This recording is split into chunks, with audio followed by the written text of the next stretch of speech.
So I got an update here.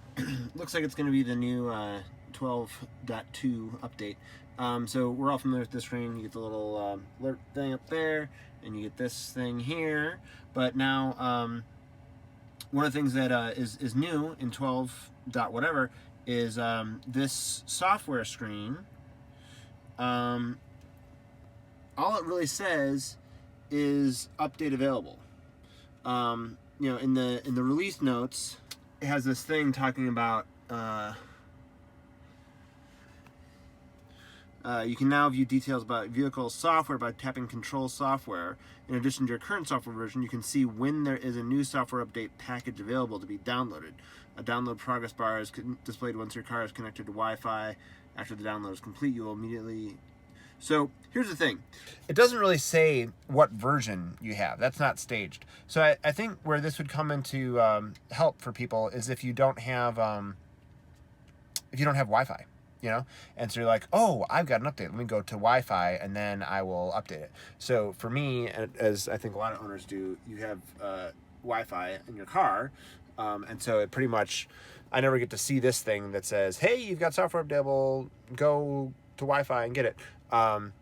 The value is if you don't have Wi-Fi, that goes, but it doesn't say what version it is. I was hoping it would say what version it is. It doesn't. So if we close out of this and they say software updates, all that happens on that is nothing. So basically, you do the regular screen. Come on. All right, and you say install now. And you say, and then you go. So the bugs that I've had in 12.1.1, were the wipers, the auto wipers. That's a fail. They took a big step back.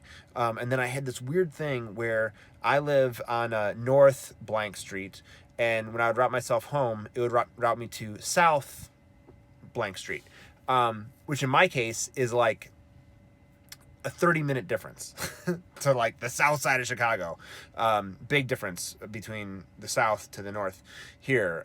So that was a bug. It hasn't been doing that since like the last day or so, but that was new with 12.1.1. So anyway, we are starting the updates, and away we go. Yeehaw! So, excuse me, got a little cold here. So I got the note that said it's done, and it looks like it is 12.1.2 as expected, and I'm pretty sure it's just bug fixes. Let's see what it says. Okay, so this is all the Navigate on Autopilot stuff, supercharger stuff. One thing that I did the other day is I did try the warm-up thing on supercharging, and it was pretty cool. It started really, really fast, so that was dope. But yeah, this is all the same. But this release contains minor improvements and bug fixes. So yeah, that's 12.1 2019.12.1.2, the sequel, The Vengeance, is installed.